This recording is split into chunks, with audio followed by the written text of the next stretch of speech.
Now, as I said, Iran's Islamic revolutionaries deposed the ruling monarch, the Shah of Iran, 34 years ago, and formed the Islamic Republic that has been heard and felt around the world. The Shah fled to Egypt, where he died of cancer a year later. And his eldest son, the former Crown Prince Reza Pahlavi, moved to the United States and now lives between here and Europe, where he's trying to breathe life into a meaningful opposition to the Ayatollahs. Reza Pahlavi is the spokesman for the Iranian National Council, and he joins me now from Paris. Welcome to the program. Thanks for joining me. Good evening, Christian. Good to be on your show. So let me ask you, you are called the spokesman for this movement. What are you realistically trying to achieve at this point? The essence of this council really started in the advent of what happened back in 2009, a movement which saw over 3.5 million Iranians in silent protest defying the regime and showing their willingness and eagerness to have a democratic situation at home, which unfortunately is not achievable under this regime. Therefore, this council was formed with the sole aim to lead a campaign that demands as a main goal circumstances in our country in which we can hold free and fair elections, as described by the Interparliamentary Union, which clearly depicts what circumstances has to exist in Iran or anywhere else in order to have true elections. Unfortunately, under this regime, elections have never been either free or fair, and the constitution of this regime prevents any kind of reforms that would make this possible as long as it is in place. So, obviously you're outside Iran. What kind of support do you have that could actually even affect any change from within? Describe to me who are the supporters of your movement. What we did, Christian, for the first time in the annals of Iranian history, and in fact the opposition, is that this time we started grassroots. The first draft that forms the principles upon which this council was founded, in fact, came out of Evin prison. We talked longly with dissidents and political prisoners, and about 44 drafts later, we had a 16-point agreement that gathers people who are basically secular Democrats from left or right, monarchists, Republicans, former members of the MEK, former members of the Iranian Diplomatic Corps who are part of the Green Embassy, who are part of this movement. It is in that sense quite diverse. It is not ideologically based. It doesn't pretend to be an alternative, nor does it claim to be representative of the people.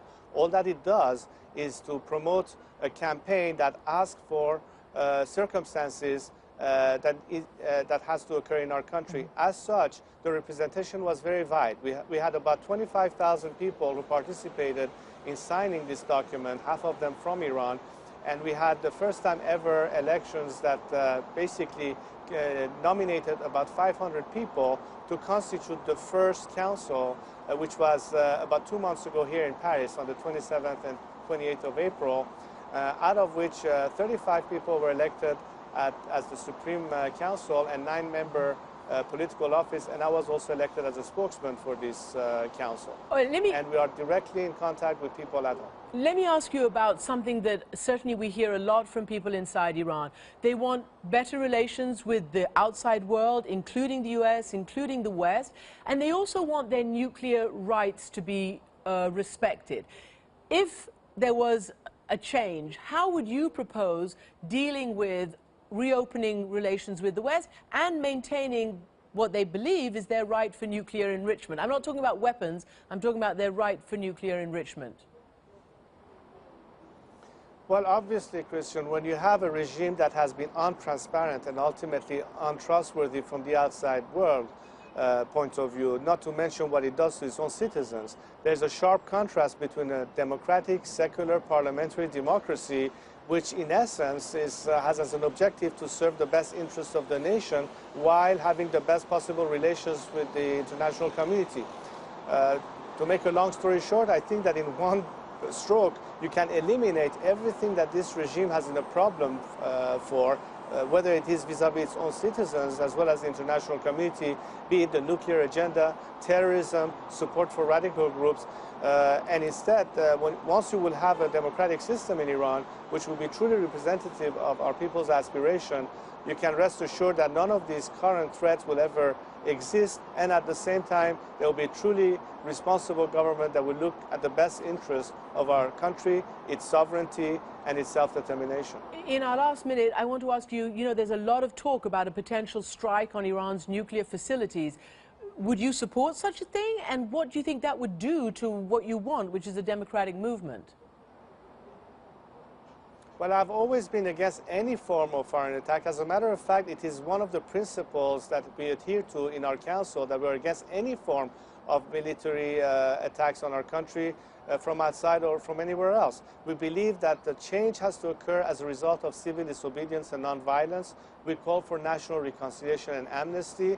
We have also called, with that respect, to the world to say that if diplomacy has failed, and war is certainly not a solution, it's lose-lose, only the regime will benefit from it, and democracy will certainly be harmed. The best way is to this time proactively support the democratic people of Iran by helping them in this campaign, since the regime has refused to voluntarily leave the scene. As a matter of fact, case in point, we have asked people this time to proactively cast their votes, not to the ballots of this regime that is not to be trusted, but to send their vote that we want free elections to all the embassies in Tehran of foreign democratic governments, to the Office of the United Nations, so that the world can hear that ultimately Iranians want to have free elections as the only means to measure what they truly want for themselves in the future. Reza Pahlavi, thank you so much for joining me from Paris.